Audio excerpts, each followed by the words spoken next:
Yo, what's up, you guys? Today we are talking about RF glass, and I want to give you my top three for me, kind of, because I think that if you're getting into RF glass, or if you already have something that shoots RF glass, like the R, the RP, R5, 6, possibly the R3, the R1, whatever they come out with next, I think there's a lot of options, and I wanted to give you like the top three of where to start out with, and the top three that honestly interest me the most right now. So let's run the intro, and I'll get into it. Okay, so as usual, I have my screen here to show you guys. We're on B&H's website because that's where I always look for stuff. So we're going to just type in RF glass. Let's do Canon RF and see what comes up.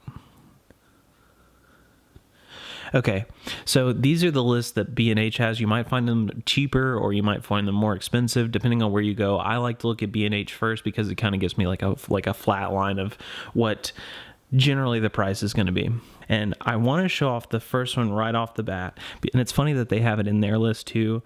So the first one that I would show you is the Canon RF 35 f1.8 image stabilization macro lens. 35 for me is my number one focal length. I shoot a lot of street photography and it just makes sense. 35 millimeter is the perfect focal length for what I do. I love it the most.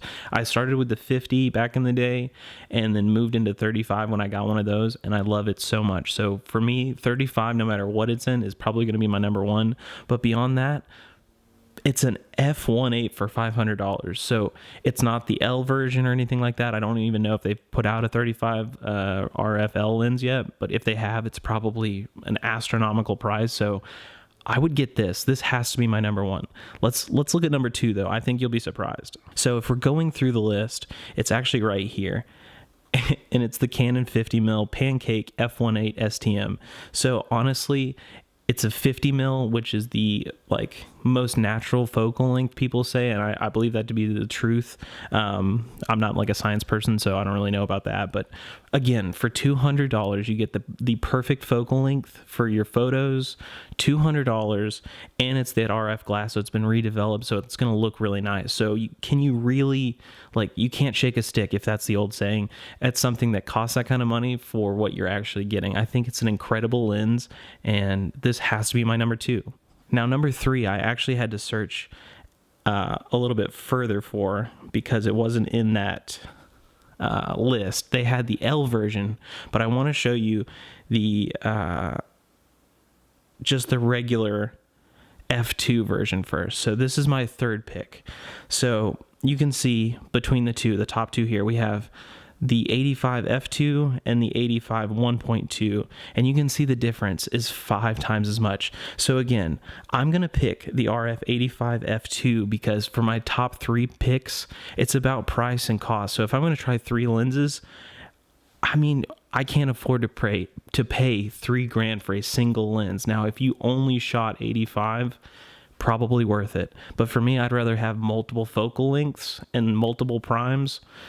So I'm going to have to pick the RF 85 f2 as my number three, because for $600, you get all of the same things. Redeveloped glass, the RF mount, works with a new camera, and it's $600. So again, like, can you really hate on a lens that is a fifth of the price of the L version? Is the L version 5 times as good, you know? Okay, so those are my top three for the RF glass as we sit today. So there might be a caveat, and you might want to look into a fourth one if you were thinking about something for your niche. So the first three would be something that I would get right off the bat. So the 35, the 85, and the 50. Because that's what I personally do. And I think that those would be a great place to start for just about anybody.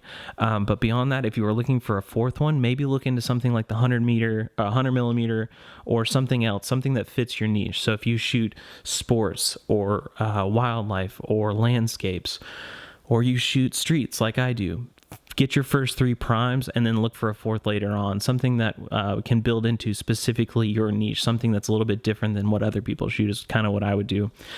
I get that question a lot, so I wanted to answer that. Like, what kind of lens should I get? Like, get the ones that you need, and then maybe find 1 or 2 that are kind of more niche to what you specifically do, because then you have something that you can use wherever, and then you have a couple that you can use for your specific topic.